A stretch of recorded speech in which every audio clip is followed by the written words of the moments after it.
आद्य ब्राह्मणो त्वमेव विद्याधरं त्वमेव तदेव। नवरात्रि की आप सबको ढेर सारी शुभकामनाएं।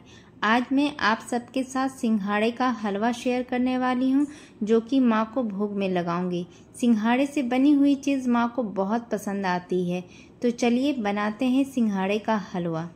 भोग में लगाने वाले प्रसाद को मैं जिस रूम में पूजा करती हूँ उसी रूम में बनाती हूँ, तो आपको आज इस तरह का सेटअप दिख रहा होगा। तो सबसे पहले हम चाशनी बना लेते हैं, जिसके लिए मैं यहाँ पर 1 गिलास, जिस चीज़ से आप मेज़र करोगे उसी से सारी चीज़ को मेज़र करना है।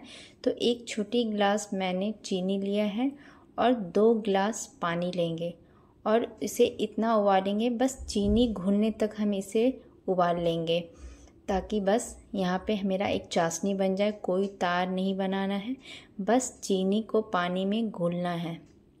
तो हमारा लीजिए चाशनी बनकर रेडी हो गया। जैसे ही चीनी घुल जाएगा फिर हम इसमें डाल देंगे थोड़ी सी इलायची। 4 से 5 इलायची को मैंने मोटा मोटा कूट ली हूँ और थोड़ी आधी इलायची की पाउडर इसमें डालूँगी और फिर आधी को हलवे में। तो इस तरह से चाशनी में इलायची का पाउडर डालने से बहुत ही अच्छी फ्लेवर आता है। तो हमारा चाशनी बनकर रेडी हो गया है। तो अब हम आगे की तैयारी करेंगे। तो अब हम हलवे का तैयारी करते हैं, जिसके लिए एक कढ़ाई ली हूँ और उसे गरम कर लूँगी। फिर डालूँगी घी की पहले थोड़ी सी घी डालूँगी और उसमें थोड़ा सा मैंने यहाँ पे ड्राई फ्रूट्स लिया है, जिसमें कि बादाम और काजू है। और इसे मैंने थोड़ा थोड़ा बारीक ही, बहुत बारीक नहीं, थोड़ा मोटा ही चंक्स में मैंने इसे काट कर रेडी किया है। और बस हल्का सा इस तरह से फ्राई कर लेने से बहुत ही अच्छा फ्लेवर आता है। वैसे तो माँ का भोग जिस तरह से भी बनाया जाए वो बहुत ही स्वादिष्ट ही बनता है। फिर डालते हैं घी। अब हलवे को हम इसमें भूनेंगे।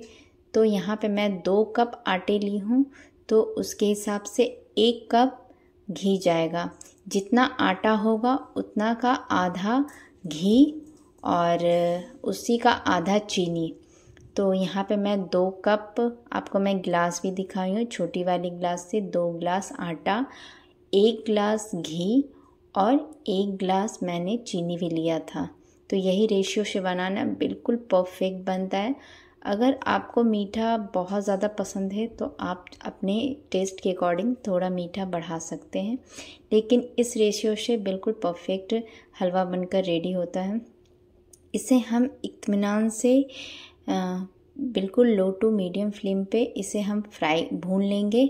और हल्की खुशबू यहाँ पे मुझे लग रहा था, मैं यहाँ पे घी अंदाज से ही दी थी, तो मुझे लगा कि घी थोड़ा कम है, तो फिर से मैं डाली हूँ। लेकिन आप बनाना तो रेशियो यही रहेगा 2:1 का, जितना आटा उसका आधा घी, उसी का आधा चीनी। तो बस हम इसी तरह से घी डालकर फिर से भूनने लगे थे। और जैसे ही भुन जाएगा हल्का हल्का घी रिलीज हो जाएगा और आप देख रहे हो आटे का कलर भी चेंज हो गया है।